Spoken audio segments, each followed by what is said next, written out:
Assalamualaikum warahmatullahi wabarakatuh. Selamat pagi anak-anak.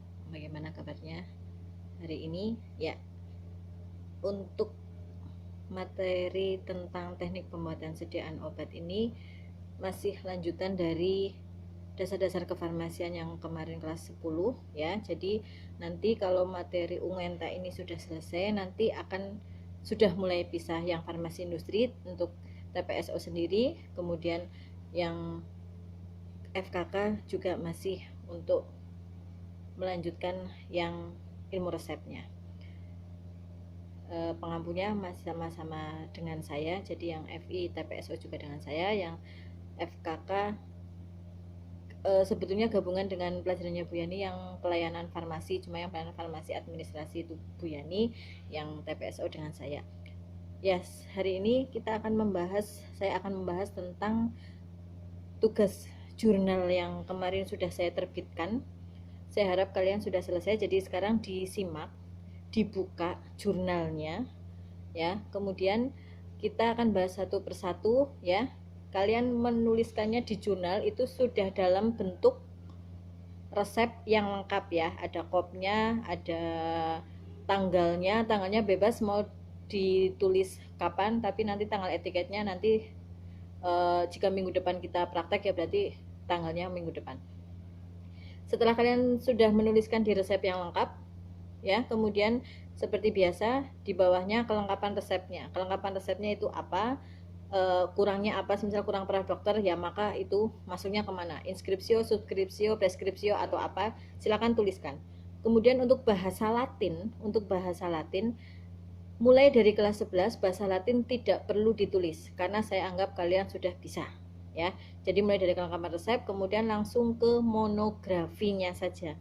Untuk monografi ini untuk pembuatan pulveres tidak ada. Yang ada hanya pembuatan di pulvis dengan nanti unguenta atau larutan. Itu ada monografinya. Monografi itu apa? Monografi itu adalah untuk yang semacam kayak bahan-bahan yang mempunyai kelarutan ya. Jadi di sini resep kalian adalah ada asam salisilat dengan ZNO atau zinc oxide, kemudian ada talkum. Nah, yang dicari kelarutannya di sini adalah asidum salisilicum atau asam salisilat. Kalian cari kelarutannya di FI ya, di FI edisi 3. Boleh kalian tuliskan di situ. Jadi yang menuliskan kelarutannya itu menuliskan di monografinya hanya yang kelarutannya saja. Kemudian ada usul.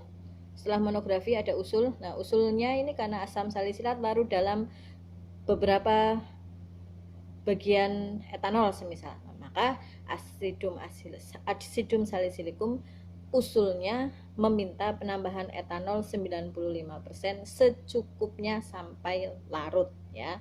Kemudian setelah usul ada penggolongan obat dan khasiat. Nah, ini semua ada asam salisilat, ada ZNO, ada talkum. Nah, kalian usul karena sudah usul etanol, maka etanol juga diikutkan ya. Etanol juga diikutkan di penggolongan obat dan khasiatnya. Kemudian jangan lupa ada kesimpulannya. Penggolongan obat ada kesimpulannya. Jadi disimpulkan di kesimpulannya itu harus tertulis obat yang dibuat adalah sediaan pulvis termasuk golongan obat apa, bebaskah, bebas terbatas ke obat keras atau mungkin narkotik, psikotropik dan sebagainya ya. Jangan lupa penggolongan obat dan khasiatnya, ada kesimpulannya. Kemudian perhitungan dosis itu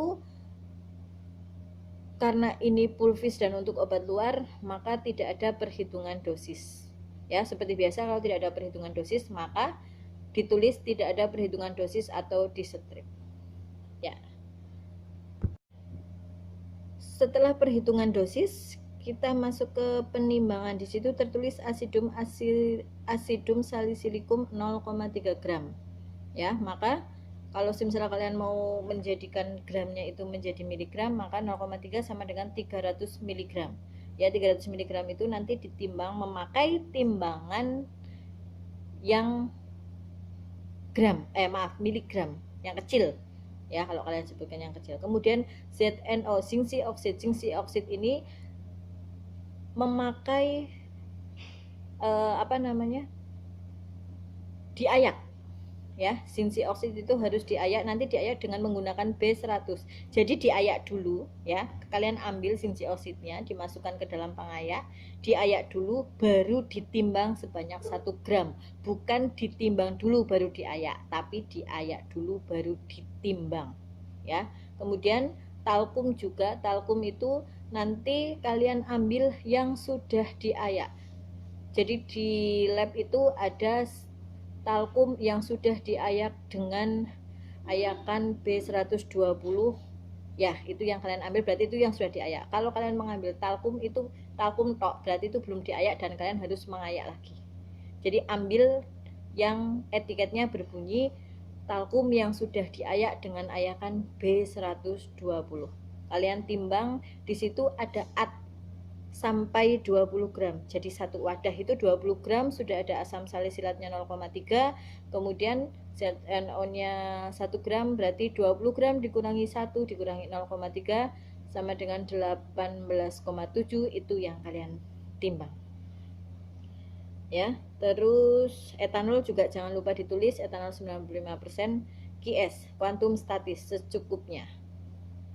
Kemudian setelah penimbangan ada prosedur pembuatan, jangan lupa di nomor 1 dan nomor 2 setarakan timbangan dan siapkan alat dan bahan. Kemudian selanjutnya yang sudah saya tuliskan di situ juga, timbang asam salisilat, masukkan ke dalam mortir, gerus sampai halus atau jangan lupa ditetesi dengan etanol 95% secukupnya sampai larut. Jadi gerus sampai halus itu dicoret saja ya. Jadi yang betul, timbang asam salisilat, masukkan ke dalam mortir, tetesi dengan etanol 95% secukupnya sampai larut ya. Kemudian timbang zinc oxide yang sudah diayak, masukkan ke dalam mortir, diaduk sampai homogen. Jadi dalam mortir sudah ada asam salisilatnya, ditetesi dengan etanol, kemudian zinc oxide-nya yang sudah ditimbang dan sudah diayak dimasukkan ke dalam mortir, diaduk sampai homogen, kemudian dimasukkan atau masukkan talkum yang sudah ditimbang sebanyak 18,7 itu sedikit demi sedikit ya, sedikit demi sedikit. Jadi talkumnya dimasukkan ke mortir, diaduk, kemudian sisanya dibiarkan dulu, diaduk dulu sampai homogen, kemudian masukkan lagi sedikit, aduk sampai homogen, terakhir dimasukkan lagi sedikit demi sedikit sampai homogen. Terus kemudian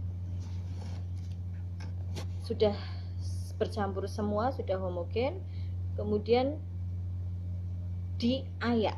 Jadi semuanya itu ya, zinc oxide-nya walaupun sudah diayak, talkumnya sudah diayak, nah yang di dalam mortir dikeluarkan, dimasukkan ke dalam pengayak, kemudian diayak lagi ya, diayak lagi. Nah hasil ayakan yang di bawah ini ya, hasil ayakan yang di bawah ini kamu masukkan ke dalam botol pulvis atau botol bedak ya, dimasukkan ke situ, timbang sampai 20 gram pastinya harus.